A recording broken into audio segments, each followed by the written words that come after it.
హల్లెలూయా. మనము ఆయనను ఏం చేయాలంటే సంతోషపెట్టే వాళ్ళంగా మనం సిద్ధపడాలని ఈ వాక్యాన్ని బట్టి దేవుడు మనకి బోధిస్తూ ఉన్నాడు. కీర్తన గ్రంథం 17వ అధ్యాయం 3వ వాక్యం ప్రకారం ఆయన హృదయములను పరిశీలించే దేవుడు, ఆయన హృదయాన్ని పరిశీలించే దేవుడు కాబట్టి దశలోనికెళ్ళి అపోస్తలుడైన పౌలు గారు రాస్తూ 2వ అధ్యాయం 4వ వచనంలో మనము దేవుని సంతోషపెట్టు వారమై బోధించుచున్నాము అన్నాడు. కాబట్టి ప్రియులారా, మనము ఆయన నన్ను పరిశీలన చేస్తూ ఉన్నాడు కాబట్టి నేను ఆయనను ఏం చేయాలి? సంతోషపెట్టే వ్యక్తిగా నేను ఉండాలని మనం అర్థం చేసుకోవాలి. మనం ఆయన్ని సంతోషపెట్టేలాగా భక్తి చేయాలి. దేవునికి స్తోత్రం చెప్తారా? హల్లెలూయా. ఒక వ్యక్తి దేవుణ్ణి సంతోషపెట్టడానికి ఏం చేయాలో 2-3 మాటలు చెప్తాను, జాగ్రత్తగా ఆలకించండి. ఏమండి, ఒక వ్యక్తి దేవుణ్ణి సంతోషపెట్టాలంటే ఎలా సంతోషపెట్టగలడంటే ఆయన మాట వినుట ద్వారా దేవునిని మనం సంతోషపెట్టచ్చు. చెప్పండి ఎలాగండి? ఆయన మాట వినుట ద్వారా దేవునిని మనం సంతోషపెట్టవచ్చు. ఏమండి, సౌలు అనేటువంటి ఒక వ్యక్తిని దేవుడు రాజుగా నియమించాడు. యాకోబు గారికి 12 మంది కొడుకులు. ఎంతమంది అండి? 12 మంది కొడుకులు. 12 మంది కొడుకుల్లో ఇశ్రాయేలీలు ఒక 20-30 లక్షల మంది అయిపోయారు. వీళ్ళందరి మీద రాజుగా ఒక వ్యక్తిని నియమించాలి అనే ఒక ఆలోచన వచ్చినప్పుడు, ఇప్పుడు రాజుగా నియమించాలన్నప్పుడు ఎవరిని నియమించాలి చెప్పండి? మా రూల్ ప్రకారం ఎవరిని నియమించాలి? యాకోబు గారి పెద్ద కొడుకు ఉంటాడు కదా, పెద్ద కొడుకు వాళ్ళ పిల్లల్లో ఎవరో ఒకరు నియమించాలి. ఏమండి, పెద్ద కొడుకుల్లో ఎవడో అర్హుడు లేకపోతే రెండో కొడుకు పిల్లల్ని నియమించాలి. రెండో కొడుకు పిల్లలు కూడా అర్హుడు లేకపోతే మూడో కొడుకు దగ్గర రావాలి కదండి. ఏమండి, ఇలాగున అందులో యోగ్యుడు ఎవడో నిర్ణయించి అతడిని రాజుగా పెట్టాలి. కానీ ఈ సౌలు అనే ఆయన బెన్యామీను గోత్రానికి చెందినవాడు. ఏ గోత్రం అండి? బెన్యామీను గోత్రానికి చెందినవాడు. బెన్యామీను 12వ నెంబరు. ఎన్నో నెంబర్ అండి? 12వ నెంబరు. ఇతనికన్నా ముందు 11 మంది ఉన్నారు. ఈ 11 మందిలో ఉన్నటువంటి సంతానంలో ఉన్నటువంటి వేవేల జనంలో ఎవరిని కాదని ఆఖరి వాడిన బెన్యామీను గోత్రంలో సౌలు అనే ఒక కుటుంబంలో ఉన్న ఒక వ్యక్తిని, అది కూడా గాడిదలు పోతే ఎత్తుక్కోవడం చేతకాని వాడిని రాజుగా దేవుడు నియమించేశాడు. ఎందుకంటే యాకోబు ప్రార్థన చేశాడు. అంటే ఏం చేశాడు యాకోబు? బెన్యామీను పుట్టినప్పుడు బెన్యామీను చేతుల్లో పెట్టుకుని మోకాళ్ళ మీద, ప్రభువా ఈ కుమారుడు బెనోనిగా ఉండటానికి వీళ్ళది బెన్యామీనుగా మార్చినైనా నీ కుడి చేతుల్లో పెట్టుకో ప్రభు అని ప్రార్థన చేస్తే దేవుడు సరే నాన్న ఆమెన్ అన్నాడు. ఆయన కుడి చేతిలో రాజదండం ఉంటుందని వాక్యంలో రాయబడింది. అంటే రాజుగా ఎవరినైనా పెట్టాలంటే యాకోబు చేసిన ప్రార్థనను బట్టి ఈ బెన్యామీను గోత్రం వాడికి ఇవ్వాలరా, అప్పుడు వాళ్ళ తాత ప్రార్థన చేస్తే నేను ఆమెన్ అన్నాను, ఆ గోత్రం వాడికి ఇద్దామని సమూయేలు గారికి చెప్పాడు బెన్యామీను గోత్రంలో సౌలుకి అభిషేకం చేయమని. సౌలు రాజు అయిపోయాడు. ఇప్పుడు ఏమండి, దేవుడు ఒక అర్హుడు కానటువంటి వాడిని, సౌలే అంటాడు నా గోత్రం ఏపాటిది, నేను బెన్యామీను గోత్రం అని ఆఖరోడు, నేను నా గోత్రంలో అత్యల్పుడు, నేను ఇశ్రాయేలీయులందరి మీద 12 గోత్రం మీద రాజుగా ఉంటున్నట్టు ఏం మాట్లాడుతున్నారు మీరని సమూయేలుతో మాట్లాడతాడు. నాన్న నీ ప్రార్థన నీ గొప్పదనం కాదు, మీ తాత ప్రార్థన బట్టి నేను పెట్టమన్నాడు దేవుడు, జాగ్రత్తగా చేసుకో అన్నాడు. అప్పుడు సౌలు, అట్టడుగునున్న సౌలుని దేవుడు ఎంత ప్రేమించి రాజుగా పెట్టాడో, ఇప్పుడు సౌలు దేవుని మాట వినాలా వద్దా? చెప్పండి, సౌలు దేవుని మాట వినాలా వద్దా? ఖచ్చితంగా వినాలి. కానీ దేవుడు అన్నారు సౌలుని పిలిచి, నాన్న భూమి మీద అమాలేకీలు అన్న వాళ్ళు ఉండకుండా, ఐగుప్తు దేశంలో నుంచి ఇశ్రాయేలు అందరూ వస్తున్నప్పుడు అమాలేకీలు వెనక తట్టు నుంచి వచ్చి ఇశ్రాయేలు మీద యుద్ధం చేశారు, బలహీనులను కొంతమందిని చంపారు. యుద్ధానికి ఎవరైనా వస్తే ముందు నుంచి రావాలి, సమాచారం ఇచ్చి రావాలి, సిద్ధపడ్డప్పుడు రావాలి, అంతేగాని దొంగచాటుగా వచ్చి యుద్ధం చేయకూడదు. అలా దొంగచాటుగా వెనకాల నుంచి వచ్చి బలహీనులు, వృద్ధులు, గర్భిణీలు వెనకాల బాగా స్లోగా నడిచొస్తున్న వాళ్ళ మీద యుద్ధం చేసి వాళ్ళలో చాలామందిని చంపేశారు. ఈ అమాలేకీల భూమి మీదే ఉండకుండా వాళ్ళందరినీ సంహరించేనన్న, స్త్రీలను చూడొద్దు, పురుషులను చూడొద్దు, పిల్లలను చూడొద్దు, పశువులను చూడొద్దు, అసలు అమాలేకీలు అనేవాళ్ళు లేకుండా సమ్ములను నిర్మూలన చేసిరా అని పంపించాడు సౌలుని. ఇప్పుడు సౌలు వెళ్ళి ఏం చేయాలా? ఏమండి, మొత్తం అమాలేకీలందరినీ దేవుడు నిర్మూలన చేయమని కాబట్టి నిర్మూలన చేసి రావాలా. ఈయన ఇష్టం వచ్చినట్టుగా ఆ అమాలేకీల రాజుని చంపలా, అమాలేకీల పశువుల్లో బలమైన పశువులను చంపలా.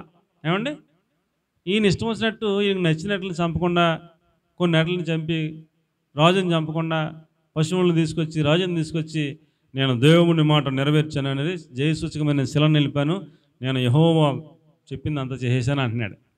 అప్పుడు సమూయేలు గారు వచ్చి అన్నాడు, అక్కడ చదివితే మీరు చదవండి మాట 1 సమూయేలు 15:22. ఒకడు బలులు అర్పిస్తే దేవునికి ఏమైనా సంతోషమా? పొట్టేళ్ల కొవ్వు అర్పిస్తే దేవునికి ఏమైనా సంతోషమా? దేవుని మాట వినుట శ్రేష్టము. అప్పుడు దేవుడు సంతోషిస్తాడు. నాన్న, నువ్వు చేసిన పనికి ఆయన ఏమీ సంతోషంగా లేడు. నిన్ను సదాకాలము రాజుగా ఉంచాలని ఆయన పెట్టాడు, కానీ నిన్ను రాజుగా ఉండకుండా ఆయన తీసేస్తున్నాడు. నీకంటే యోగ్యుడైన దావీదును కనుగొని అతడిని రాజుగా పెట్టడానికి దేవుడు నిర్ణయం తీసేసుకున్నాడు నాన్న అని చెప్పేశాడు. కాబట్టి ప్రియులరా, దేవుడు మనల్ని ఎందు సంతోషించినట్లుగా మనం ఆయన మాట వినాలి. చెప్పండి, ఏం చేయాలి? ఆయన మాట వినాలి. అమ్మ, ఏం చేయాలి చెప్పండి? సింపుల్గా మనం ఏం చేయాలి? ఆయన మాట వినాలి. మరి ఇప్పుడు మనం దేవుని మాట వినే వాళ్ళమైతే దేవుడు సంతోషపడతాడు. దేవుని మాట వినని వాళ్ళమైతే దేవుడు సంతోషపడడు.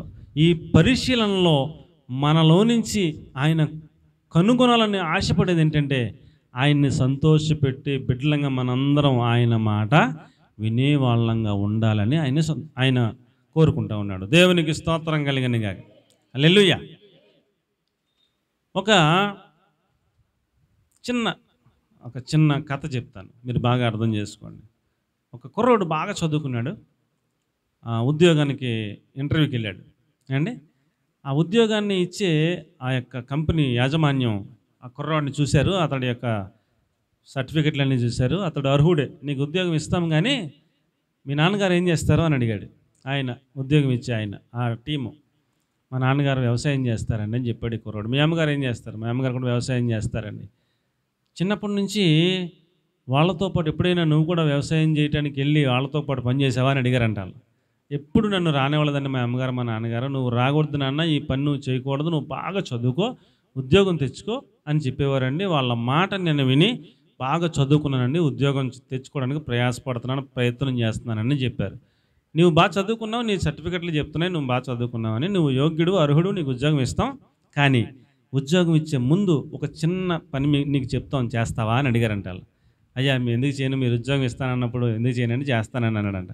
నీవు మీ ఇంటికి వెళ్ళి మీ అమ్మగారితో నాన్నగారితో 3 రోజులు వాళ్ళతో పాటు పని చేసి 4వ రోజున మా దగ్గరికి రా అని చెప్పారంట. అలాగే సార్ అని చెప్పి కుర్రాడు వాళ్ళ అమ్మగారితో నాన్నగారితో వెళ్ళాడు, పనికి వెళ్ళాడు. ఏనా నువ్వు పని చేయకూడదు, మాతో పాటు రాకూడదని చెప్పాం కదంటే, నాకు ఉద్యోగం ఇచ్చేవాళ్ళు నీతో పాటు వెళ్ళమన్నారో చేయమన్నారు 3 రోజులు అని చెప్పేసానంటే, ఆహా అలాగా అని తీసుకెళ్ళారంట. వాళ్ళ నాన్న ఆ పని చేస్తూ ఉన్నప్పుడు ఆ మట్టిలో ఏమంటే కాళ్ళు ఇలా పెడతారు కదా, ఆ మోడు ఇలా గుచ్చుకున్నప్పుడు రక్తం వస్తుంది కాళ్ళలోంచి. అది చూస్తున్నాడు పిల్లాడు. వాళ్ళమ్మ ఆ కోస్తున్నప్పుడు కత్తి కొడవలెట్టు కోస్తారు కదా, పొరపాటుని కత్తి చేయికి తగిలి చేతిలోంచి రక్తం వస్తుంది, చూస్తున్నాడు. ఈ పిల్లాడు కూడా వాళ్ళతో పాటు పని చేయడానికి ప్రయత్నం చేస్తున్నాడు. మరి ఇతను కూడా గుచ్చుకుంటాయిగా. ఆ ఉద్యోగం ఇచ్చి ఆయన నీ చేతులు చూపించాడంట, స్మూత్గా ఉన్నాయంట. కాళ్ళు చూపించాడంట, స్మూత్గా ఉన్నాయంట. 3 రోజులు పోయాక రా అప్పుడు చూద్దాం అన్నాడంట. ఈ 3 రోజులు వాళ్ళతో పాటు వెళ్ళాక 4వ రోజున అక్కడికి వెళ్తే ఏమండి, ఈ పిల్లగాడికి ఏమర్థమైందంటే, మా అమ్మ మా నాన్న నా కోసం ఎంత కష్టపడ్డారో అనేది అర్థమైంది. దేవునికి స్తోత్రం చెప్పండి. చాలా కష్టపడుతున్నారు మా అమ్మ మా నాన్న. ఆ పొలంలో కాలు వేస్తుంటే ఏదో మూడు గుచ్చుకుంటుంది. మా నాన్న కాళ్ళు మొత్తం కాయలు కాసేసినాయి. ఏం కాసేసినాయి అండి? కాయలు కాసేసినాయి. వెనక గుచ్చుకున్నా లెక్క చేయడం ఇంకైనా కాయలు కాసేసినాయి. మా అమ్మ చేతులు కాయలు కాసేసినాయి, మా నాన్న చేతులు కాయలు కాసేసినాయి. నేను 3 రోజులు పనిచేస్తే నా చేతులన్నీ కూడా గాయాలైపోయినాయి, కాళ్ళన్నీ కూడా గాయాలైపోయినాయి. చాలా నా కోసం కష్టపడ్డారు అని ఆ కుర్రోడికి అర్థమైంది. 4వ నెల ఉద్యోగం వాళ్ళు చూశారు. చూసి నీ చేతులు చూపించబోయా అన్నారు. చూపించాడు. 3 రోజుల క్రితం చూస్తేనేమో చాలా సుకుమారంగా ఉన్నాయి, ఇప్పుడు చూస్తే గాయాలతో దెబ్బలతో ఉన్నాయి, కాళ్ళు కూడా అలాగే ఉన్నాయి. ఇప్పుడు నీకేమర్థమైంది అబ్బాయి అని అడిగారంట. మా అమ్మ మా నాన్న నా కోసం ఎంత కష్టపడ్డారో అర్థమైంది సార్ అన్నాడంట. నీకు అది అర్థం అవ్వాలని పంపించాం. మీ అమ్మ కష్టం మీ నాన్న కష్టం నీకు అర్థమైనప్పుడు నీకు ఉద్యోగం ఇచ్చే యాజమాన్యం కష్టాలు కూడా అప్పుడు అర్థమవుతాయి. నీ తల్లి తండ్రి నీ కోసం పడ్డ కష్టం నీకు అర్థమైనప్పుడు వాళ్ళని ఎంత బాగా చూసుకోవాలని నువ్వు కోరుకుంటున్నావో నీ యాజమాన్యం కూడా అంత బాగా చూసుకోవాలని నీకు అర్థమవుతుంది. అలాంటి ఉద్యోగస్తులే మాకు కావాలి, నీకు ఉద్యోగం గ్యారంటీకి ఇచ్చేసాం, అప్పుడే చేసుకోమన్నారంట. ఇప్పుడు వాళ్ళకి ఎలాంటి ఉద్యోగస్తుడు కావాలి? యజమానుల యొక్క కష్టాన్ని అర్థం చేసుకునే ఉద్యోగస్తుడు కావాలి. అలాగే అర్థం చేసుకునే ఉద్యోగస్తుడు యజమానుడు చెప్పినట్టు వింటాడు. అది వాళ్ళ బాధ. ఉద్యోగం ఇచ్చేవాడు బాధ ఏంటండి? మా మాట వినేవాడు మాకు కావాలి, ఆ కష్టం అర్థమైనవాడు మాకు కావాలి, ఆడు మా మాట వింటాడు. ఈ కష్టం అర్థం అవునోడు మాట వింటాడా? ఎండ. అది వాళ్ళు కోరుకునేటువంటి పాయింట్. కాబట్టి దేవుడు మనల్ని ఎంతో ప్రేమించాడు. దేవుడు సౌలుని ఎంతో ప్రేమించి 12వ గోత్రంలో ఆఖరి పిల్లోడు యొక్క గోత్రంలో పుట్టినటువంటి అతన్ని, అత్యల్పుడైన అతన్ని తీసుకెళ్ళి 12 గోత్రాల మీద రాజుగా పెట్టాడంటే ఎంత ప్రేమించాడు దేవుడు అండి? చాలా ప్రేమించాడు కదా. ఆయన కోరుకున్నది ఏంటి? నన్ను సంతోషపెట్టేలాగా నా మాట వినరా కొడుకా అన్నాడు. విన్నాడా మనోడు? విన్నాడా? ఇలా కొంచెం అట్టడిగిన ఉన్నవాడిని తీసుకొచ్చి రాజుగా పెట్టేసరికి మనవాడికి ఎక్కడ లేని కొమ్ములు వచ్చాయి కదండి. కొమ్ములు వచ్చి దేవుని మాటనే ధిక్కరించి అంత లెవెల్కి వెళ్ళిపోయాడు. ప్రవక్త గారినే చొక్కా పట్టుకుని అంత రేంజ్కి వచ్చాడు. సమూయేలు గారు చొక్కా పట్టుకుంటే చొక్కా చిరిగిపోయిందంట. మీరు అవన్నీ చదివారా? చొక్కా చిరిగిపోయిందంటే సమూయేలు గారిది. ప్రవక్త చొక్కా పట్టుకుని అంత రేంజ్కి వచ్చాడు. నీ దేవుడు నీ ప్రజలు అంటున్నాడు. మరి నువ్వెవరో? నీ దేవుడు నీ ప్రజలు అన్నప్పుడు మరి నువ్వెవడో? ఒక రకమైన గర్వం ఏమండి కళ్ళకి పొరల్లాగా వచ్చేసింది అనమాట అండి. దేవుని మాటని ధిక్కరించే రేంజ్కి వచ్చేసాడు. దేవుడు దింపేశాడు. అతడి కంటే యోగ్యుడైన దావీదుని పెట్టేశాడు. అయిపోయింది మొత్తం. కాబట్టి ఆయన పరిశీలన చేసేది ఏమిటయ్యా అంటే, మిమ్మల్ని నేను ఎంతో ప్రేమిస్తున్నాను, మీకు గాలినిచ్చాను, మీకు నీళ్ళనిచ్చాను, మీకు వస్త్రాలను ఇచ్చాను, గృహాలను ఇచ్చాను, కుటుంబాలను ఇచ్చాను, పిల్లల్ని ఇచ్చాను, అన్నీ ఇచ్చాను. నన్ను సంతోషపెట్టే బిడ్డలుగా మీరు ఉండాలని ఆశపడుతున్నాను అని ఆయన కోరుకుంటున్నాడు. మరి మనం ఆయన్ని సంతోషపెట్టాలంటారా? న్యాయమేనా కదా? చెప్పండి. న్యాయమేనా కదా? మరి నేను సంతోషపెట్టను, ఇది ఎదురు తిరుగుతాను అని అంటే ఎవరికి నష్టం అంటారా? ఏమండి? మనకే నష్టం. కాబట్టి ఆయన పరిశీలన ఎందుకోసమయ్యా అంటే, ప్రతి ఒక్కొక్కరు నన్ను ప్రేమిస్తున్నారా లేదా అని పరిశీలన చేస్తున్నాడు. ఆయన్ని ప్రేమించడం, ఆయన్ని సంతోషపెట్టడం ఎలాగూ అంటే ఆయన మాట వినటం ద్వారా ఆయనను సంతోషపెట్టవచ్చు. దేవునికి మహిమ కలుగును గాక. ఇంకా ఎలాగ ఆయన సంతోషపడతాడయ్యా అంటే, మొదటిది ఆయన మాట వినాలి. రెండవది యెహెజ్కేలు గ్రంథం 33వ అధ్యాయం 11వ వచనం, మనలో ఉన్న దుర్మార్గతను మనము విడిచిపెట్టి ఆ దుర్మార్గత నుండి మరలి మంచిగా బతికితే మనల్ని చూసి సంతోషపడతాడు. మన లోపల ఉన్న చెడుతనాన్ని, పాపాన్ని విడిచిపెట్టి మనము బ్రతికితే ఆయన మనల్ని చూసి సంతోషపడతాడు. మొదటిదిగా మాట వినమని చెప్తున్నాడు. రెండవదిగా దుర్మార్గతను విడిచి తిరిగి మంచిగా బతకమని చెప్తున్నాడు. అప్పుడు సంతోషపడతాడు. కాగా వారితో ఇట్లనము, నా జీవము తోడు దుర్మార్గుడు మరణము పొందటం వలన నాకు సంతోషం లేదు. దుర్మార్గుడు మరణం అయిపోతే నరకం పోతాడు. ఇంకా దేవుడికి సంతోషం ఏముంది? దుర్మార్గుడు మరణం పొందటం వలన నాకు సంతోషం లేదు. దుర్మార్గుడు తన దుర్మార్గత నుండి మరలి మంచిగా బతకటం వలన నాకు సంతోషం కలుగుతుంది అన్నాడు. దేవునికి స్తోత్రం కలుగును గాక. ప్రియులారా, మనం ఎంత భక్తులమైనా, ఏమండి 30 సంవత్సరాలు 20 సంవత్సరాలు సీనియారిటీ క్రైస్తవులమైనా మనలో దేవునికి వ్యతిరేకమైన పాపం ఎంత చిన్నదున్నా దాని నుంచి మరలి సరి చేసుకునే లక్షణం మనకు ఉండాలని మీకు నేను మనవి చేస్తున్నాను. ఏముండాలని మనలో? మేమేమి పాపాత్మలం కాదండి. పెద్ద పెద్ద వ్యభిచారము, దొంగతనాలు, పెద్ద పెద్ద పాపాలు ఏమీ చేయమండి. నిజమే, పెద్ద పెద్ద పాపాలు ఏమీ చెయ్యం. మనం పరిశుద్ధులమే, మారుమనసు పొందిన వాళ్ళమే, బాప్తిసం కూడా తీసుకున్న వాళ్ళమే. పెద్ద పెద్ద పాపాలు ఏమీ చెయ్యం. కానీ భక్తి పెరిగే కొలది సమూయేలు గారు అంటాడు, నేను మీకోసం ప్రార్థన చెయ్యకపోవటమే పాపము అంటాడు. ఆయన దృష్టిలో ఏంటంటే పాపం ఇశ్రాయేలీయులందరి కోసం ప్రార్థన చెయ్యకపోవడమే పాపం అంటండి. ఇప్పుడు మరి ప్రార్థన చేయకపోతే మనం ఏమైపోతాం? పాపిష్టలమే కదా సమూయేలు గారి ప్రకారం. ఏమండి? నేను వ్యభిచారం చేయనండి, నిజమే. నేను దొంగతనం చేయనండి, నిజమే. నేను ఎదుటివాడు ఆశించనండి, నిజమే. మరి ప్రార్థన కూడా చేయవు కదా. అప్పుడు మరి పాపం చేసినట్టే కదా. చేసినట్టే సమూయేలు గారి ప్రకారం. కాబట్టి మనం ఎంత పెద్ద భక్తులమైనా, ఎంత పెద్ద సీనియర్లమైనా, దేవుడు మనతో మాట్లాడుతున్నప్పుడు మనలో ఏదైనా పొరపాటు ఉందని మనం గమనిస్తే వెంటనే దాన్ని విడిచిపెట్టి సరి చేసుకుని మనము మంచిగా బతకటం ఆయనకి సంతోషం అని చెప్పాడు. దేవునికి స్తోత్రం కలిగనగాక. ఏమండి, ఆ యొక్క మందిరం బయట ఒక వ్యక్తి రొమ్ము కొట్టుకొని అయ్యో నేను పాపిని ప్రభువా అంటూ సుంకరి ప్రార్థన చేస్తున్నాడు. మందిరం లోపలికి పరిసేయుడు వచ్చాడు. పరిసేయుడు కూడా చాలా భక్తిపరుడు అండి, నీతిమంతుడు అండి, అందులో అనుమానం ఏం లేదు, నీతిమంతుడే. ఆ నీతిమంతుడు ఎలా ప్రార్థన చేస్తున్నాడు? వారమునకు 2 మార్లు ఉపవాసం ఉంటున్నాను ప్రభువా, నా జీతంలో నుంచి నాకు వచ్చిన ప్రతి దాంట్లోంచి 10వ వంతు, జీలకర్రలో సోంపులు అన్నింటిలో 10వ వంతు చెల్లిస్తున్నాను ప్రభువా, నేను చేసే భక్తి అంత ఇంత ఇంత అంతని అన్నీ చెప్పి ఆఖరిలో అన్నాడు, ఈ సుంకరి వలె ఉండనందుకు నీకు స్తోత్రములని. సుంకరి కంటే నేనే బెటర్ అని తను హెచ్చించుకున్నాడు. ఆ ఒక్క పాయింట్ దేవుడికి నచ్చలేదు. ఇతడు నీతిమంతుడే కానీ ఇతనికంటే ఆడే నీతిమంతుడని దేవుడు తీర్పు చెప్పాడు. ఆ బయట నుంచి ఉన్నవాడికి దశంభాగం ఎత్తం తెలీదు, జీలకర్రలో సోంపులు అన్నిటిలో ఎత్తం తెలీదు, ఇతడు చేసినట్టుగా ఉపవాసాలు అంటాం తెలీదు. అతడికి ఉన్న ఒకే ఒక మంచి క్వాలిటీ తనను తాను తగ్గించుకోవటం. ఆ ఒక్క పాయింట్ కూడా మార్కులు కొట్టేశాడు. కాబట్టి నీవు ఎంత భక్తి చేస్తున్నావు, నీవేం చేయలేదు, తగ్గించుకోలేదు, హెచ్చించుకున్నావు. ఆడు నీ అంత భక్తి ఇంకా నేర్చుకోలేదు కానీ తను ఏం చేస్తున్నాడు, తగ్గించుకున్నాడు. కాబట్టి నీకంటే నువ్వు నీతిమంతుడే కానీ నీకంటే అతడు ఇంకనూ ఎక్కువ నీతిమంతుడు అని దేవుడు తీర్పు చెప్పాడు. ఇప్పుడు మనోడు ఏం సరి చేసుకోవాలి? పరిచయుడు ఏం సరి చేసుకోవాలి? నేను కూడా తగ్గించుకుంటే ఆడికన్నా ఎక్కువ మార్కులు వస్తాయని తగ్గించుకోవాలి. అర్థమైన వాళ్ళకి అర్థమైనంత దేవునికి స్తోత్రం. ఎప్పుడు దేవుడు సంతోషపడతాడు చెప్పండి? ఆయన మాట విన్నప్పుడు. ఇంకెప్పుడు సంతోషపడతాడు చెప్పండి?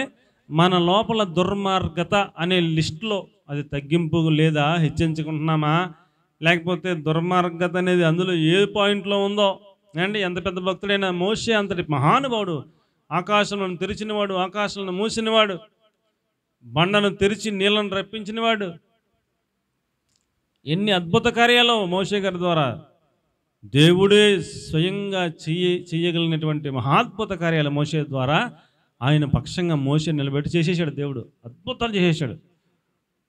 అలాంటి మోషే గారు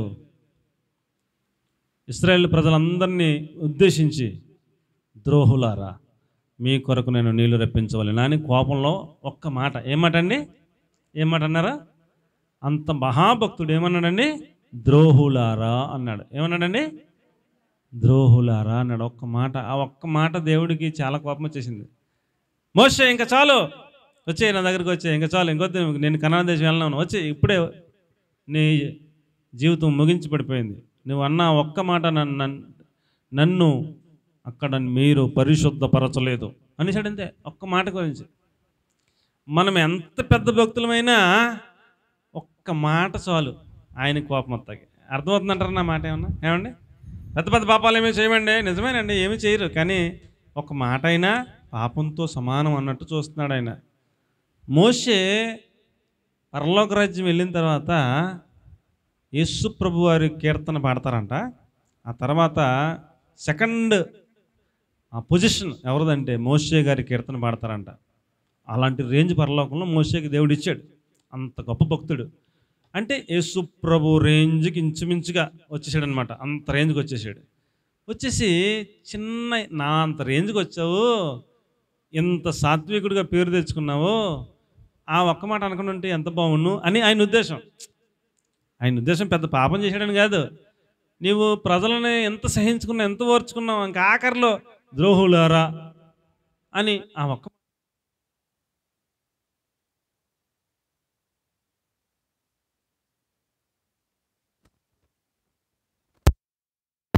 అనేది చిన్నదైనా ఆయన దృష్టిలో అది పాపం కింద చూస్తాడు. కాబట్టి ఆయన సంతోషపడేటట్లు ఏ రోజుకు ఆ రోజు నేను ఏమైనా తప్పు చేశానని మనం పరిశీలించుకుని సరి చేసుకునే క్వాలిటీ మనలో ఉంటే ఆయన సంతోషపడతాడు. అర్థమైన వాళ్ళు దేవునికి స్తోత్రం.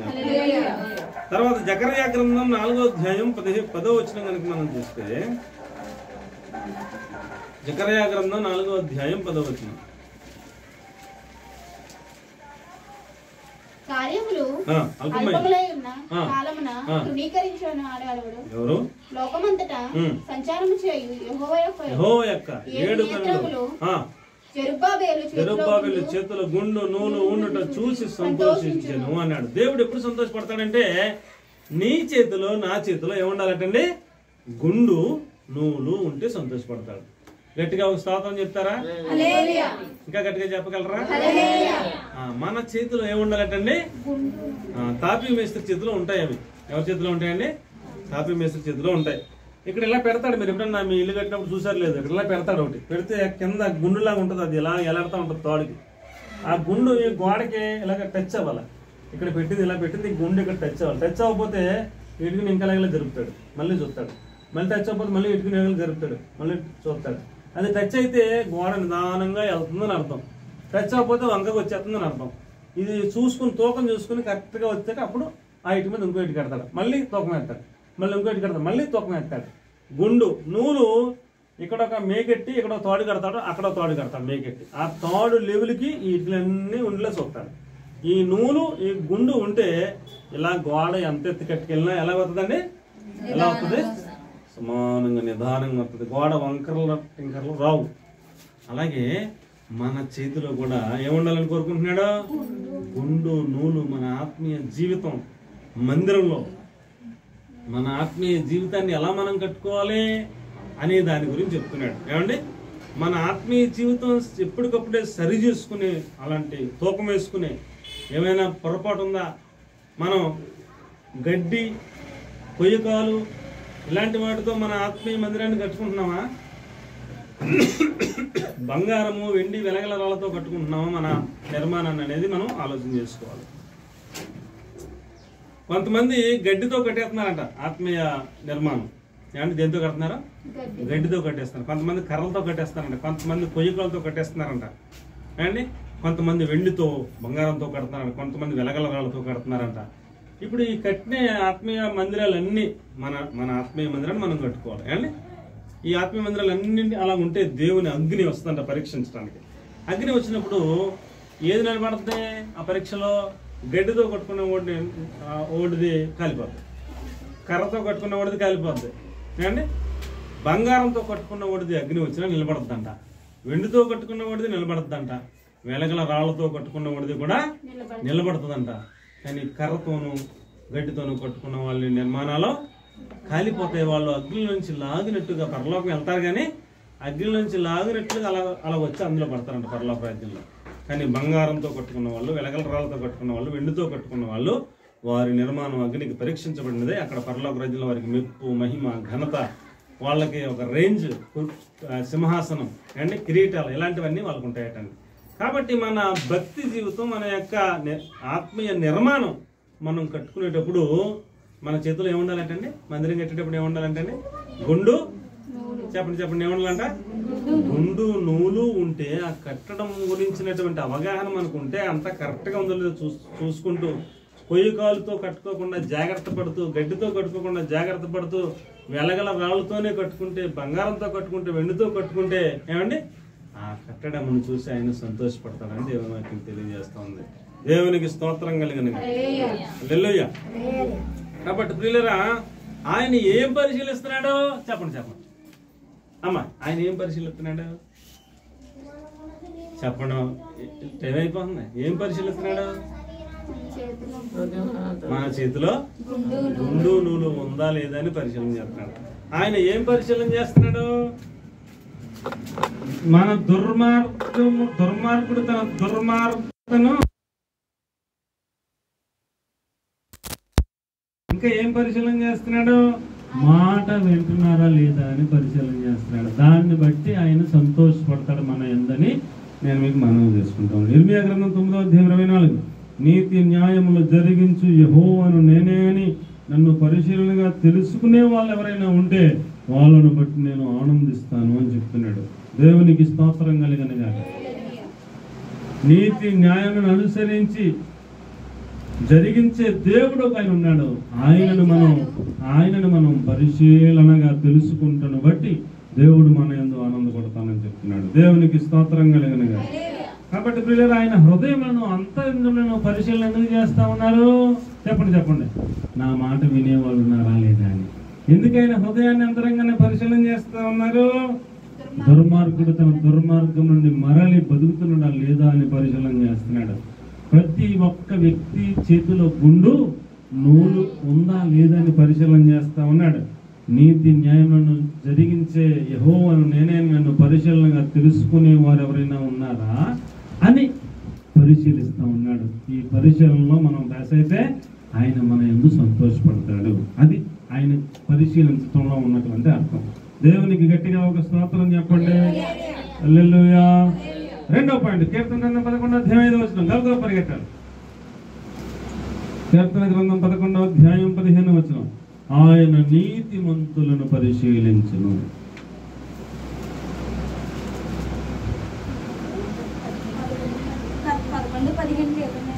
11:5 అమ్మా, 15 చెప్తానా? అంతే అంతే. యెహోవా నీతిమంతులను పరిశీలించు. ఓకేనా? మా పాస్టర్ గారు అప్పుడప్పుడు కీర్తన గ్రంథం 160 అధ్యాయం అంటారు. ఉండవు 160. మీరు సీరియస్గా తీసేస్తుంటారు. 160 లేవేంటండి అంటే మీరు గమనించండి. 11:5. ఆయన ఎవరిని పరిశీలిస్తారు? నీతిమంతులను పరిశీలన చేస్తాడు. ఏమండి, నేను నీతిమంతుని అయినా నిన్ను కూడా పరిశీలన చేస్తాడు. ఏమండి, ఏం చేస్తాడు? పరిశీలన చేస్తాడు. అబ్రహాం నీతిమంతుడే కదా, లోతు నీతిమంతుడే కదా, నోహు నీతిమంతుడే కదా. ఏమంటే వాళ్ళ గురించి రాయబడిన వాక్యాలు ఉన్నాయి, అన్నీ చదివించట్లేదు.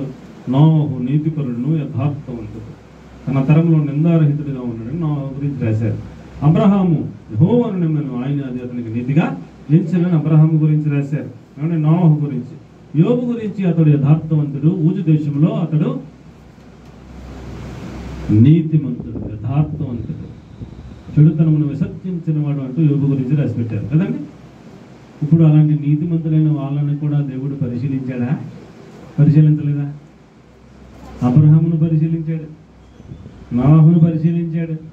ఏమంటే యోబునైతే ఇంకెక్కువ కదా, పిల్లలందరూ చచ్చిపోతే గోళ్ళంతా చాలా పరిశీలన మామూలుగా లేదు. కాబట్టి నీతిమంతులమైన ఆయన పరిశీలనలో ఉంటాం మనం అనేది మనం గుర్తు చేసుకోవాలని నేను మీకు మనవి చేసుకుంటా ఉన్నాను. నీతిమంతులే రక్షింపబడుట దుర్లభమని ఒక చోట రాసి పెట్టాడు. ఎవరంట? నీతిమంతులే రక్షింపబడుట దుర్లభం అన్నాడు. అంటే నీతిమంతులే రక్షింపబడకపోతే మరి ఎవరు రక్షింపబడతారయ్యా అంటే ఆ మాట రాయడానికి కారణాలు ఉన్నాయి. ఇప్పుడు అబ్రహాముతో పాటు లోతు పెంచబడ్డాడు. నా వైపు చూడండి. అబ్రహాముతో పాటు లోతు పెంచబడ్డాడు. లోతు వాళ్ళ నాన్న అమ్మ చనిపోతే లోతు ఎంత చిన్నపిల్లడు అయినప్పుడు అబ్రహాము చేరదీసి ఆ అబ్రహాము యొక్క సహోదరుని కొడుకని, అమ్మ నాన్న లేరు కదని అబ్రహామే పెంచాడు లోతుని. పెంచి అబ్రహాము దగ్గర ఉన్న గొర్రెల మందలే లోతుకు కూడా ఇచ్చి, ఇది నీకు ఇచ్చాను నాన్న, నువ్వు నీ మంద ఇది నువ్వు పెంచుకో అని అతడిని పెంచడమే కాకుండా అతడికి ఆస్తినిచ్చి అతడికి పెళ్లి చేసి ఆ లోతుకి భార్య, 2 కూతురు కూడా పుట్టారు. అప్పుడు దాకా అబ్రహాంతో ఉన్నాడు. ఏమండి, అప్పుడు దాకా ఎవరితో ఉన్నాడు? అబ్రహాంతో ఉన్నాడు.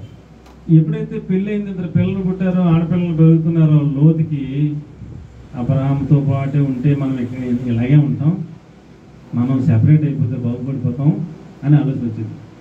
లోపల పెట్టుకున్నాడు. అలాగా ఒక రోజున అబ్రహాము కాపర్లకి లోతు కాపర్లకి గొడవ వచ్చిందంట. ఆ విషయం అబ్రహాముకు తెలిసింది.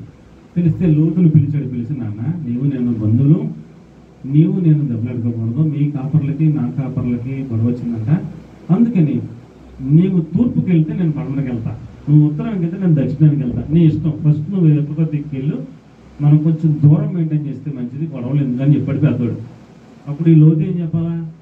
మా అమ్మ నన్ను చచ్చిపోతే చిన్నప్పటి నుంచి నేను పెంచావు, నాకు పెళ్లి చేసావు, నాకు ఈ ఆస్తిని ఇచ్చావు, అంత ఇచ్చావు, నిన్ను నేర్చుకో, నేనానికి వెళ్తానయ్యా, నువ్వు నాకు తండ్రివి, నీ దగ్గరే ఉంటానని అలా వద్దా?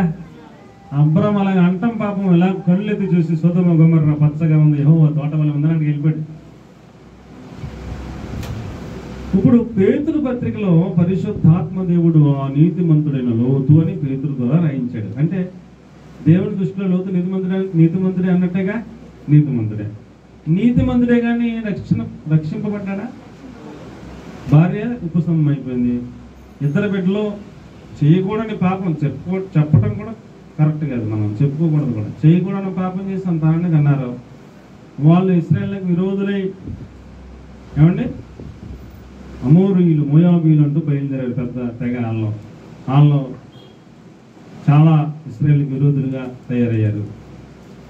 ఇలాగున ఆశీర్వాదం ఏమైనా ఉందంటారా లోతుకి? లేదు.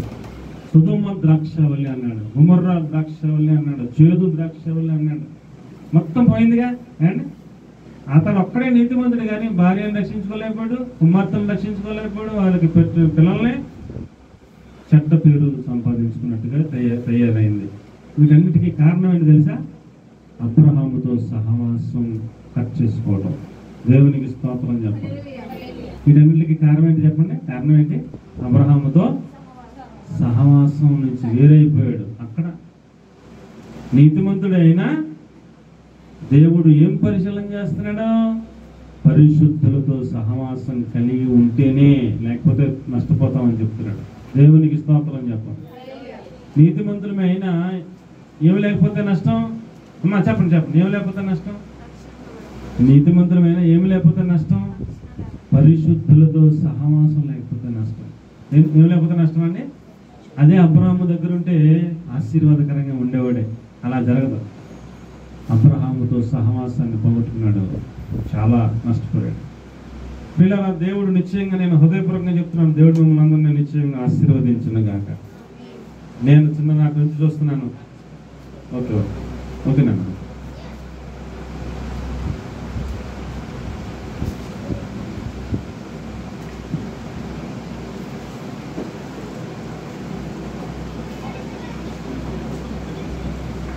నేను చాలా కాలంగా చూస్తున్నాను.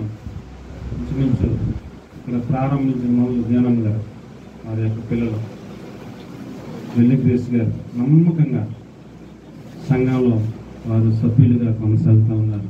నిశ్చయంగా దేవుడు మిమ్మల్ని ఆశీర్వదించును గాక.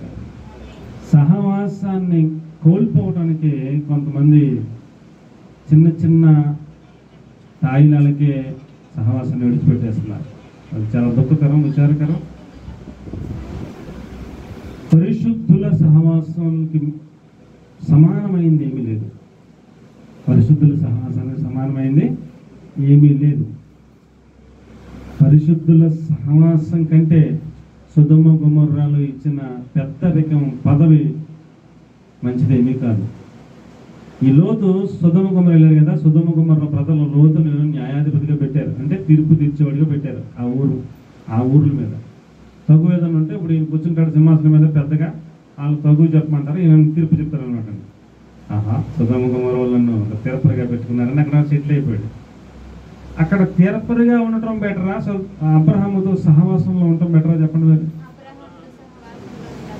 ఈ దినాల్లో కూడా వేరే చర్చలు ఎవరన్నా కాస్త డబ్బులు ఇస్తే అలాగే వెళ్ళిపోతున్నారు, కొంచెం భోజనం పెడితే అలాగే వెళ్ళిపోతున్నారు, కొంచెం ఏదైనా కలిసి వస్తుందంటే అలాగే వెళ్ళిపోతున్నారు. వాళ్ళ చర్చికి పిలిచి వాళ్ళ చర్చిలో నేను పెద్దగా పెడుతున్నాం అంటే అలాగే వెళ్ళిపోతున్నారు. అండి, పరిశుద్ధుల సహవాసం దానికి ఇవన్నీ కూడా సాటి రావు. అబ్రహాముతో సహవాసాన్ని పోగొట్టుకున్నాడు, సొదొమ గొమొర్రాలో న్యాయాధిపతిగా కూర్చున్నాడు. ఆశీర్వాదం వచ్చిందా? ఆశీర్వాదం పోయిందా?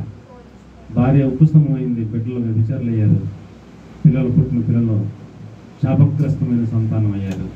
కాబట్టి ప్రియులారా, ఈ రోజుల్లో సేవా పరిచర్య ఎలా ఉంది అని అంటే, ఎక్కడ 4 రూపాయలు ఇస్తే అక్కడికే పరిగెత్తుకెళ్తున్నారు. ఎవరు మా చర్చిలో వెళ్ళగానే నేను పెద్దగా పెడుతున్నామంటే అక్కడ ఉండిపోతున్నారు. ఇలాంటివన్నీ చాలా నష్టాలన్నీ మీకు నేను మనం తీసుకుంటున్నాను. నమ్మకస్తులు కావాలి. దేవునికి స్తోత్రం కలిగింది. నిశ్చయంగా నేను హృదయపూర్వకంగా చెప్తున్నా, మిమ్మల్ని అందరినీ దేవుడు ఆశీర్వదించును గాక. ఆమేన్. పిల్లరా, ఆయన ఏం పరిశీలన చేస్తున్నాడు? నమ్మకస్తులే కాదని పరిశీలన చేస్తున్నాడు.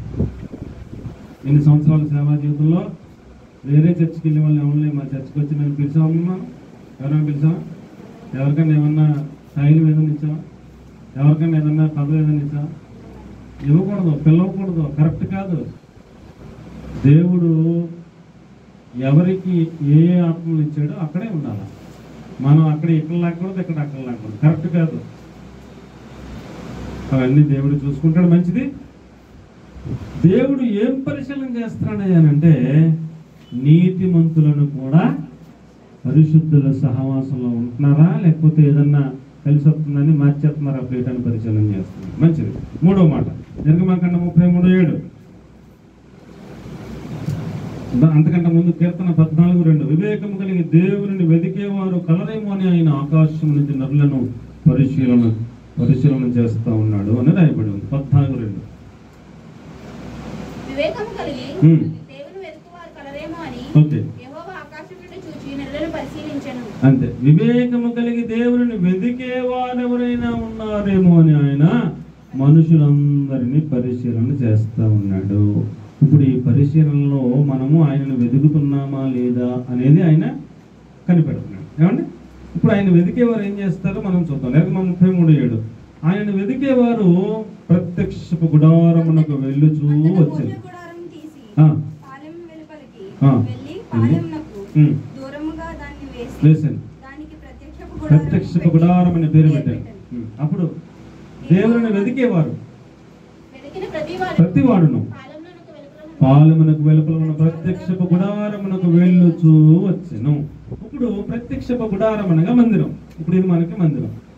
ఈ ప్రత్యక్షపు గుడారమునకు వెళ్ళుచూ వచ్చే వారు ఎవరైతే ఉన్నారో వారు దేవుని వెతికేవారు అని అర్థం. కాబట్టి ఈరోజు ఆదివారం దేవుని పునరుత్థాన దినం. ఏమండి, మొత్తం మన ఇందిరమ్మ పనిలో కొన్ని వేల మంది ఉన్నారు.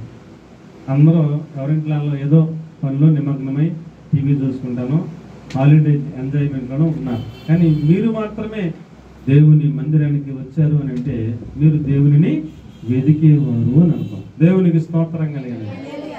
దేవుని మందిరానికి ఎవరైతే వస్తూ ఉన్నారో వారు దేవునిని వెదికేవారు అన్నట్టు అర్థం. కాబట్టి మనం దేవుని మందిరాన్ని నిర్లక్ష్యం చేయకూడదు. దేవుని వెదికే వాళ్ళంగా మనం ఉన్నప్పుడు అది ఆయన వెతుకుతున్నామా లేదా, మందిరానికి వస్తున్నామా లేదా అనేది ఆయన పరిశీలనలో ఒక భాగం అని మీకు మనం చేసుకుంటున్నాను. నా చిన్నప్పటి నుంచి నాకు ఊహ తెలిసిన దగ్గర నుంచి ఒక్క ఆదివారం నేను మానలేదు చర్చ్. ఒక్క ఆదివారం కూడా. ఆదివారం పరీక్ష ఉన్నా పోతే పోనీ, పరీక్ష పోనీ. ఆదివారం ఇంకేదైనా ఉన్నా అది ఇంపార్టెంట్ కాదు, మందిరం ఆరాధన ఇంపార్టెంట్. అలాగే మాకు చిన్నప్పటి నుంచి నేర్పారు, అలాగే పెరిగాం. ఈరోజు కూడా ఆరాధన మాని ఏమి చెయ్యం, కలిసి వచ్చినా చెయ్యం, ఆదాయం ఎక్కువ వచ్చినా చెయ్యం, లాభం వచ్చినా చెయ్యం, పక్కన పడారు. ఆరాధన మాని ఇది చేయకుండా ఉండే అలాంటి నిర్ణయంలో చిన్నప్పటి నుంచి పెంచబడ్డాం. అది దేవుడు పరిశీలన చేస్తాడు. అర్థమైన అందరూ స్తోత్రం చేస్తారు. కీర్తన 16:11 ఆయన మందిరమునకు వచ్చే వాళ్ళు ఆయన వెతుకుతున్నట్టు లెక్క, ఆయన సన్నిధిని నిత్యము వెతకండి అన్నాడు. రైట్,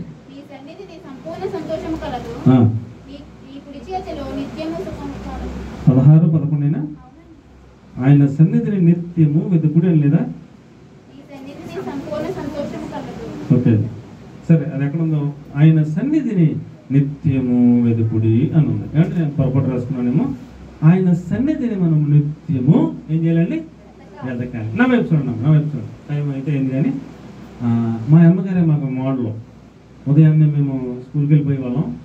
మమ్మల్ని చక్కపెట్టేసి మాకు క్యారేజీలు పెట్టేస్తే మా నాన్నగారు మళ్ళీ మధ్యాహ్నం తెచ్చేవారు. ఈ ఇంటి పని అయిపోయాక మా క్యారేజీలు పంపేశాక 11-11:30 క్లోజ్ అయిపోతే వర్క్ అంతా.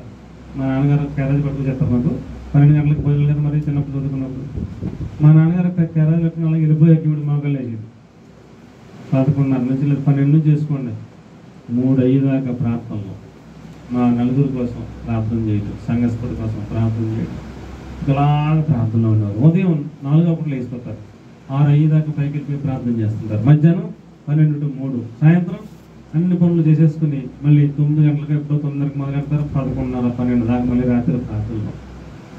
ఆయన సన్నిధిని వెతకాలి. ఏం చేయాలండి?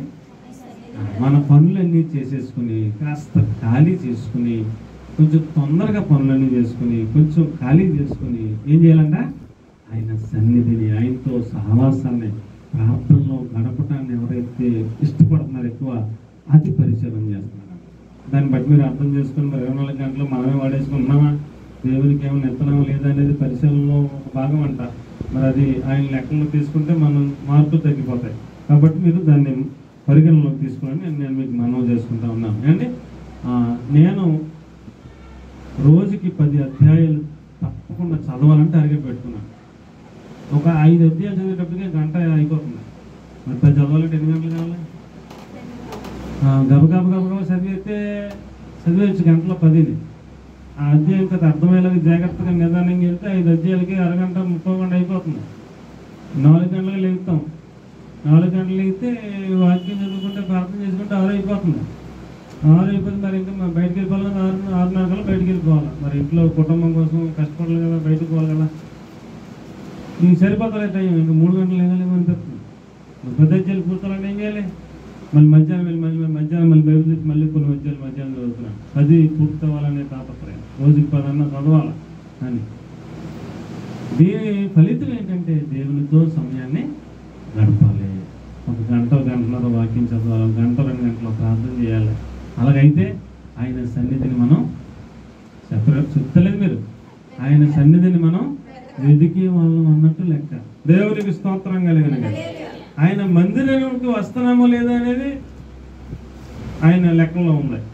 ఆయన సన్నిధిలో కొంత సమయం ఉంటున్నామో లేదా అన్నది ఆయన లెక్కలో పరిశీలనలో ఉందని మీరు గమనించాలని మనం చేస్తున్నాం. 2 దినవృత్తాంతాలు 11:16. 2 దినవృత్తాంతాలు 11:16. త్వరగా టైం అయిపోతుంది, పరిగెట్టాల.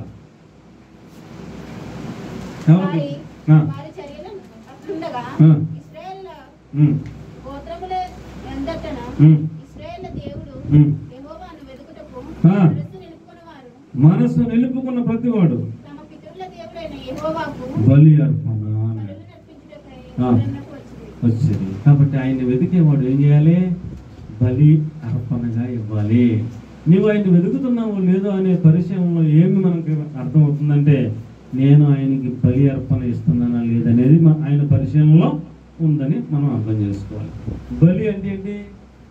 పూర్వం మేక, గొర్రె అయ్యి బలి అర్పణ ఇవ్వాలి మందిరానికి వచ్చినప్పుడు. మరి మనం ఇప్పుడేం ఇవ్వాలి? కీర్తనాకారుడు అంటాడు, వెరిగి నలిగిన మనస్సే నీకు ఇష్టమైన బలి అన్నాడు. 55:17. మీరు రాసుకోండి, లేకపోతే ఎందుకులా చదువుకోండి. కీర్తన 55:17. విరిగి నలిగిన మనస్సే నీకు ఇష్టమైన బలి అన్నాడు. కాబట్టి ఆయనకి బలి అర్పణగా ఏమివ్వాలంటే మనం చెప్పండి, ఏమివ్వాలి? అర్పణ అంటే అందులో కానుక ఉంటుంది, అర్పణ అంటే అందులో దశమభాగం ఉంటుంది, అర్పణ అంటే అందులో ప్రథమ ఫలములు. ఏదైనా మనకి ఏదైనా కాస్తే ఏదైనా వస్తే అందులో ప్రథమ ఫలం మొట్టమొదటిగా దేవుడికి తీసుకొచ్చి ఇవ్వటం. ప్రతి పూట అన్నం వండుకుంటే కాబట్టి గుప్పుడు బియ్యం పక్కన పెట్టి అవి తీసుకొచ్చి ఇవ్వటం. ఇవన్నీ అర్పణలో కొన్ని రకాలు ఉన్నాయి. ఏమంటే స్వేచ్ఛ అర్పణ, కృతజ్ఞత అర్పణ, అర్పణలో పోలని రకాలు ఉన్నాయి. ఇవన్నీ మామూలే. కానీ ప్రాముఖ్యమైనది ఏమిటంటే మన మనస్సు విరిగి నలిగిన మనస్సును దేవునికి అర్పణగా ఇవ్వాలి అన్నాడు. సజీవ యాగంగా మీ శరీరంలో దేవునికి సమర్పించుకోండి అన్నాడు. ఇలాగను మనం అర్పణగా చేసుకోవాలి. అది ఆయన పరిశీలనలో భాగంగా ఉంది. దేవునికి స్తోత్రం కలిగిన గాక. కీర్తన 22:26. ఆయనను మనము స్తుతిస్తున్నామో లేదో అని అది ఆయన పరిశీలనలో పెట్టాడంట.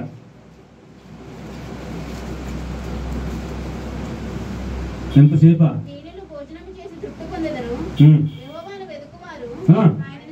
అంతే, ఆయన వెతికేవారు ఆయన ఏం చేస్తారంటే స్తుతిస్తూ ఉంటారంట. మనం కూడా ఉదయం లేవగానే స్తుతులు ప్రార్థన, స్తోత్రాల ప్రార్థన అలవాటు ఉంది ఎవరికైనా?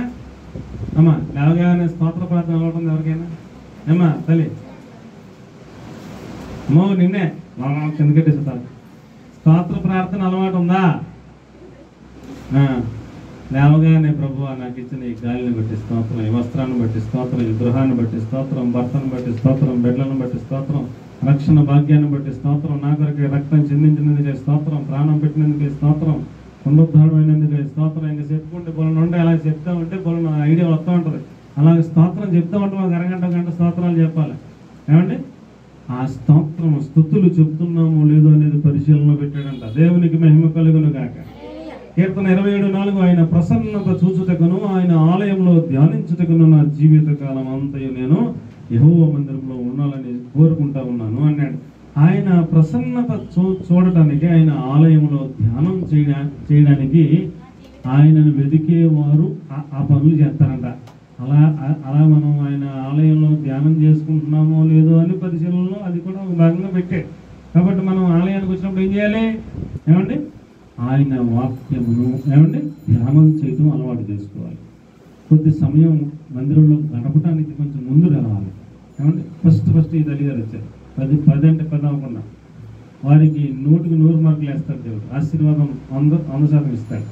కాబట్టి మనము ఆయనను ఆలయంలో ధ్యానించటం అనేది కూడా పరిశీలిస్తున్నాడంట. అండ్ ఇవన్నీ చాలా ఇంపార్టెంట్.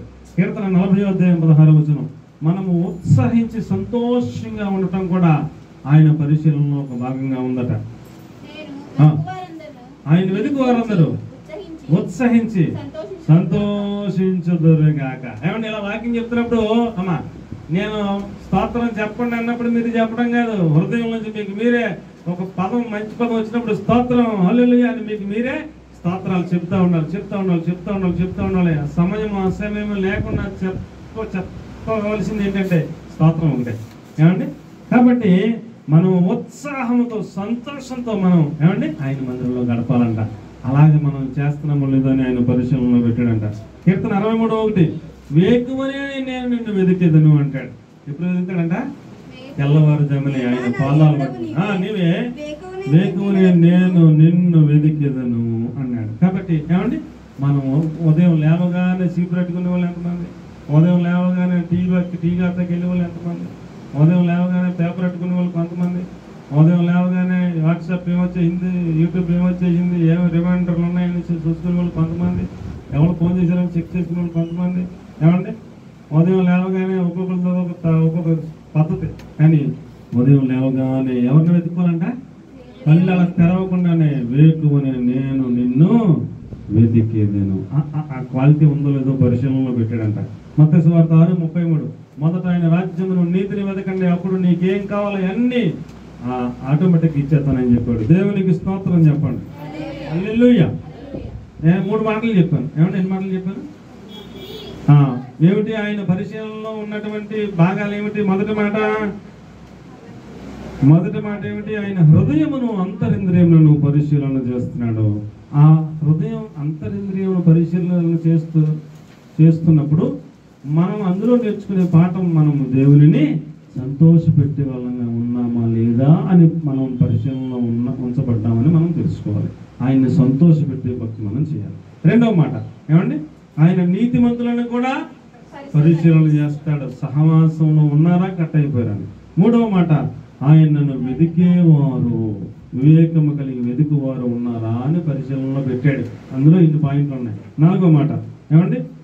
కీర్తన 66:10 వెండిని నిర్మలము చెయ్యు రీతిగా ఆయన మనలను నిర్మలము చెయ్యటం కోసం పరిశీలన చేస్తున్నాడంట. ఏం చేస్తున్నాడంటే ఆయన మనలను పరిశీలన ఎందుకు చేస్తున్నాడంట? వెండిని నిర్మలము చేస్తారంట. అలాగే మనలను కూడా మమ్మల్ని పరిశీలించినావు, వెండిని నిర్మలము చేయనట్లుగా మమ్మల్ని నిర్మలులుగా చేస్తున్నావు అన్నాడు. ఏమంటే ఇప్పుడు మనం వెండి కొనుక్కున్నాం అనుకోండి, ఆ వెండిని నిర్మలంగా చేస్తారంట. ఎలా చేస్తారంట? నిర్మలంగా ఎలా చేస్తారంట? వెండిని అగ్నికి మోసంలో ఎందులో పెడతారంట. ఆ అగ్నికి అది కరిగిపోతుంది అనమాట. దాన్ని అప్పుడు మళ్ళీ బయట తీసినప్పుడు అది శుద్ధమైనటువంటి వెండిగా, నిర్మలమైనటువంటి వెండిగా అంటే ఏదవుతుంది అనమాట. పాత వెండికి ఏమో 1000 రూపాయలు అంటాడు అనుకోండి, దీనికేమో 2000 అంటాడు అనమాట. పెరిగిపోతుంది, వాల్యూ పెరిగిపోతుంది, విలువ పెరిగిపోతుంది. అలాగే బంగారమును కూడా కొలిమి అంటాడు. ఏంటంటే కొలిమిలో పెడతారంట, లేకపోతే మోసంలో పెడతారని పదాలు అక్కడ రాశాడు. ఏమంటే ఆ కొలిములు అగ్నిలో పెట్టినప్పుడు బంగారం, పాత బంగారం పట్టుకెళ్తే కొంత రేటు ఉంటుంది. దాన్ని అది అగ్నిలో పెట్టి కడిగించిన తర్వాత మళ్ళా దాన్ని ఇంకొక అచ్చులో ఇంకొక రూపం చేస్తాడు. దాన్ని అది చేసిన తర్వాత శుద్ధ సువర్ణంగా మారిపోతుంట. దేవునికి స్తోత్రం కలిగిన కానీ ఇంకా వాల్యూ పెరిగిపోతుంది. ఆ పాత ఆభరణం పట్టుకెళ్తే 5000 అంటాడు, దీన్ని కొత్తగా చేసాక 10,000 అంటాడు. కానీ విలువ పెరిగిపోతుంది అనమాట. అలాగా మనము నిర్మలులముగా అయ్యేటట్లుగా ఆయన మనలను చెయ్యాలని పరిశీలనలో పెడుతున్నాడంట. దేవునికి స్తోత్రం కలిగిన నిర్మలమైన మనస్సాక్షిగా మన మనస్సాక్షి మనలను కోరుకుంటున్నాడు. 2 తిమోతి 1:4 నిర్మలమైన మనస్సాక్షి అన్నాడు. ఏమండి ఏంటంట? నిర్మలమైన మనస్సాక్షి. మనలో ప్రతి ఒక్కొక్కరికి లోపల మనస్సాక్షి అనేది ఒకటి ఉంటుంది. ఏమండి నేనేం తప్పు చేశానో అది నాకు చెప్తుంది అనమాట. నేనేం తప్పు చేశానో నా భార్యకు తెలియకపోవచ్చు, మీరేం తప్పు చేశారో మీ భర్తకు తెలియకపోవచ్చు, మీ పిల్లలకు తెలియకపోవచ్చు. మీరేం తప్పు చేశారో మీ మనస్సాక్షి మాత్రం తెలుస్తుంది. ఆ మనస్సాక్షి చెప్తుంది. రేపు పొద్దున్న దేవుడి దగ్గరికి వెళ్ళాక ఈ మనస్సాక్షి బయటకు వస్తుంది. వచ్చి అయ్యో ఇదిగో పలానా తారీఖుని ఈ పని చేసింది ఈ అమ్మాయి, పలానా తారీఖుని ఈ పని చేసాడు ఈ అబ్బాయి, నేనే సాక్ష్యం, ఇదిగో కెమెరా రికార్డ్ చేశాను అని చెప్పి ఆయన ఎదురుగా మన మనస్సాక్షి మన మీద సాక్ష్యం చెప్పేస్తుంది. కోర్టుకు వెళ్తే జడ్జిగా తీర్పు ఎగతాడా, సాక్షిని ప్రవేశపెట్టండి అంటాడు. సాక్షి వచ్చి నిజమేనన్నాడు, వాడు తప్పు చేయడం కరెక్ట్ అని చూశానని అన్నాడు అనుకోండి, అడిగి శిక్ష రాసేస్తాడండి. మన మనస్సాక్షి మన మీద సాక్షి చెప్పేసరికి మనకి అప్పీల్ ఏముందాక అప్పుడు తీర్పు వచ్చేస్తుంది. నేను నరకం తీసుకున్నాను లేదా పర్లం తీసుకున్నాను, మన మనస్సాక్షిని బట్టి మనకు తీర్పు వచ్చేస్తాడు దేవుడు. కాబట్టి ఆ మనస్సాక్షి ఎలాగైపోవాలంటే నిర్మలము. నిర్మలము అంటే మన మనస్సాక్షి బయటకు వచ్చి సూపర్గా ఉన్నాడండి, ఈయన పరిశుద్ధులేనని చెప్పుద్ది అనమాట. చెప్పాక ఇంకేముంటది, పర్ల ప్రజ్ఞం ఎల్లని బాబు అని పంపుతారు అన్నమాట. మన మనస్సాక్షిని నిర్మలము చేయాలని పరిశీలనలో పెట్టాడు. దేవునికి స్తోత్రం కలిగినగా. వెండిని అగ్నిలో పెట్టినట్టుగా మనల్ని కూడా అగ్నిలో పెట్టి శ్రమంలో పెట్టి మన మనస్సాక్షిని ఎలా మార్చాలనుకుంటున్నాడు, నిర్మలము చేయాలనుకుంటున్నాడు. అందుకని పరిశీలనలో పెట్టాడు. అర్థమైన అందరూ స్తోత్రం చెప్పండి. హెబ్రీ పత్రిక 10:22 నిర్మలమైన ఉదకముతో స్నానము చేసిన శరీరమును గలవారము అన్నాడు. నిర్మలమైన ఉదకం అంటే నీళ్లు. ఏమంటే ఉదకం అంటే నీళ్లు. నీళ్లు నిర్మలముగా ఉంటాయి అనమాట. అంటే అందులో మట్టి మురికి ఏముండదు. ఆ నీళ్ళలో ఉంగరం వేసాం అనుకోండి, అడుగులు ఎక్కడ ఉందో కనపడుతుంది అనమాట. అంత నిర్మలంగా ఉంటాయి ఆ నీళ్లు. అలాంటి నీళ్లు వాక్యంతో పోల్చబడ్డాయి. అలాంటి నీళ్లు కలిగిన వాక్యము ద్వారా మనము స్నానం చేసిన వాళ్ళమై నిర్మలముగా మనం తయారవ్వాలంటూ దేవుని వాక్యం తెలియజేస్తూ ఉంది. అలాగే మనం తయారయ్యి అవ్వటం కోసం ఆయన పరీక్షలో పెట్టాడు మనల్ని దేవుని వాక్యం తెలియజేస్తూ ఉంది. అలాగే ప్రకటన 19:8 సన్నని నారబట్టలు ఆమెకు గీయబడ్డాయి. సన్నని నారబట్టలు ఆమెకు గీయబడ్డాయి, అవి నిర్మలము అన్నాడు. ఏమంటే రక్షణ వస్త్రం అంటారు కదా మనకి, అది దేవుడిచ్చాడు. సన్నని నారబట్టలు అవి నిర్మలమైన వస్త్రాలు అంట. లేవికాండం 24:4 చెప్పాడు నిర్మలమైన దీపవృక్షము అన్నాడు. ఒక మందిరంలో దీపవృక్షంలో 6-7 దీపాలు అలా వెలుగుతూ ఉంటే ఆ మందిరం లోపలంతా మనకు కనపడుతుంది, లేకపోతే కనపడదు. అలాగే మనం వెలిగే జ్యోతులుగా మనల్ని నిర్మలమైన వెలుగుగా మనల్ని చేశాడంట. అలాగే ఉన్నామో లేదో అని పరిశీలనలో పెడుతున్నాడు. లేవికాండం 24:6 నిర్మలమైన బల్ల అన్నాడు. ఆ బల్ల మీద 6 రొట్టెలు ఒక చోట 6 రొట్టెలు ఒక చోట పెడతారు, వాటిని సవరిస్తూ ఉంటారు. ఈ సముఖపు రొట్టెల బల్ల సహవాసానికి సూచన. ఏమండి, సహవాసంలో కరెక్ట్గా ఉన్నామా లేదా, సహవాస క్రమాలకు లోబడుతున్నామా లేదా, సహవాసంలో నమ్మకస్తులుగా పెరుగుతున్నామా లేదా అనే దాన్ని కూడా పరిశీలనలో పెడుతున్నాడు అంటారు. ఏమండి, అలాగే 5వ మాట కీర్తన 17:5 నీ మార్గముల యందు నా నడక పరిశీలనలో పెట్టావు అన్నాడు. మన నడకను ఆయన పరిశీలనలో పెట్టాడంట. 5వ మాట కీర్తన 139:3 చదవాలి ఎవరైనా. 139:3 నా నడకను నా పడకను నీవు పరిశీలన చేస్తున్నావు అన్నాడు. కాబట్టి మనం నడిచే నడక, మనం ఎక్కడ పట్టుకుంటున్నామో ఆ పడక ఆయన పరిశీలనలో భాగంగా ఉంది అని జాగ్రత్త కలిగి ఎక్కడ పడితే అక్కడ పడుకోకండి, నీవు పరిశీలన. అందుకని ఎక్కడ పడితే అక్కడ పడుకోకండి, ఎక్కడ పడితే అక్కడికి వెళ్ళకండి, నడవకండి. మన నడక ఆయన పరిశీలనలో ఉంది, మన పడక ఆయన పరిశీలనలో ఉంది. మనము చేసుకున్నటువంటి భర్త తప్ప ఇక వేరే ఏ ఆలోచన అయినా అది పాపం. మనం చేసుకున్న భార్య తప్ప ఇక ఏ ఆలోచన అయినా అది పాపం. కాబట్టి మన నడక మన పడక అంతకు మించి ఇంకా వేరే ఏదైనా ఉంటే ఆయన పరిశీలనలో అది చాలా సీరియస్గా ఉంటుందని నేను మీకు మనవి చేసుకుంటా ఉన్నాను. కాబట్టి ప్రియులారా, పాన్పు నిష్కలమైందన్నాడు, పాన్పు పరిశుద్ధమైందన్నాడు. భర్త భార్య అంతవరకు పరిశుద్ధం, అందులో పాపం లేదు. అది నిష్కల్మషం, అందులో ఏమీ పట్టుకోవడానికి పొరపాటు ఏమి లేదు. ఇంకా దానికి దాటి ఏదైనా ఉంటే అది మహాపాపం. కాబట్టి మనం ఆ యొక్క నిర్మలమైనటువంటి వ్యక్తులుగా మన నడకను మన పడకను ఆయన పరిశీలన చేస్తున్నాడని భయముతో బతకాలని మీకు నేను మనం చేసుకుంటున్నాను. 6వ మాట యెషయా 34:16 ఆయన గ్రంథమును పరిశీలించి చదువుకునుడి అన్నాడు. మనం ఏం పరిశీలన చేయాలంటండి, ఆయన గ్రంథమును మనం పరిశీలన చేయాలి, జాగ్రత్తగా చదువుకోవాలి. మీరు కూడా రోజుకి 10 అధ్యాయాలు చదవండి, పరిశీలనగా చదవండి, గ్రంథాన్ని పరిశీలించండి. అలాగే చదువుతున్నామో లేదో అనేది కూడా ఆయన పరిశీలనలో పెట్టాడు. ఏమండి, ఇశ్రాయేల్ దేశం కానీ మనం వెళ్తే ఇశ్రాయేల్ ప్రజలందరూ కూడా ఈ రోజుకి కూడా బైబిల్ని నవలేస్తారు. నవలేయడం అంటే చిన్నప్పటి నుంచి అంతగా వాళ్ళకి కంటతలు వచ్చేసేలాగా చదివించేస్తారు, తెగ చదివేస్తారు వాళ్ళ పిల్లలు. అందుకనే ఇజ్రాయెల్ దేశంలో అందరూ పెద్ద పెద్ద సైంటిస్టులు అవుతారు, ఇన్నోవేషన్స్ అన్నీ చేస్తారు. ప్రపంచంలో మనం వాడుతున్న ప్రతి టెక్నాలజీ అల్లే కనిపెడతారు. అంత జ్ఞానం ఎక్కడిదంటే బైబిల్ని ఒకసారి కాదు 100 సార్లు చదివేస్తారు. అందుకని వాళ్ళకి అంత జ్ఞానం వస్తుంది. మనం ఒకసారి కూడా చదవం. మనం చదవాలి, మన పిల్లలు చెప్తే 100 సార్లు చదివించేటప్పుడు మన పిల్లలు జ్ఞానవంతులు అయిపోతారు. గొప్ప జ్ఞానాన్ని దేవుడు ఇస్తాడు. అది కూడా గ్రంథమును పరిశీలించి చదువుతున్నామో లేదో అని దేవుడు అది ఆయన పరిశీలనలో పెట్టాడు. 7వ మాట, ఆఖరి మాట, కీర్తన గ్రంథం 119:59. నా మార్గమును నేను పరిశీలన చేసుకుంటుంది అన్నాడు. మన మార్గాలను ఎవరు పరిశీలన చేసుకోవాలి? మన మార్గాలను ఎవరు పరిశీలన చేయాలంటండి? నా మార్గములను ఆ, నేను పరిశీలించి నేనే పరిశీలన చేసుకోవాలి. ఇప్పుడు దాకా దేవుడు పరిశీలన చేస్తాడు. 6 పాయింట్లు ఎవరు పరిశీలన చేస్తారు? దేవుడు పరిశీలన చేస్తాడు. 7వ పాయింట్, మన మార్గములను మనమే పరిశీలన చేసుకుంటే చాలా మంచిదని దేవుని వాక్యం తెలియజేస్తుంది. కాబట్టి మన నడక ఎలాగ ఉండాలి? మన నడక యథార్థమైందిగా ఉండాలంట. కీర్తన 33:4లో నా నడక యథార్థమైందిగా ఉండేటట్లు చేయి ప్రభు అన్నాడు. కీర్తన 119:9లో నా నడక శుద్ధిగా ఉండాలని కోరుకుంటున్నాడు. కీర్తన 119:50లో నీ వాక్యం నన్ను బ్రతికిస్తుంది, నెమ్మదినిస్తుంది అన్నాడు. కీర్తన 119:105లో నా పాదములకు దీపము వెలుగు అని వాక్యం ఉంది అన్నాడు. కాబట్టి ఇలాంటి ఆయన గ్రంథమును మనం పరిశీలన చేసి మన పాదములకు దీపముగా వెలుగుగా మనల్ని బ్రతికించే వాక్యంగా, మనకు నెమ్మదిచ్చే వాక్యంగా, మన నడకను శుద్ధి చేసే వాక్యంగా, మనల్ని యథార్థవంతులుగా నడిపించే వాక్యంగా అలాంటి గ్రంథమును మనం పరిశీలించి ఈ యొక్క 7 పాయింట్లను మనం జాగ్రత్తగా మనమే పరిశీలన చేసుకుంటూ మా దేవుడు మనల్ని పరిశీలిస్తున్నాడు కాబట్టి మనం ఎలాగ జీవించాలనే ఒక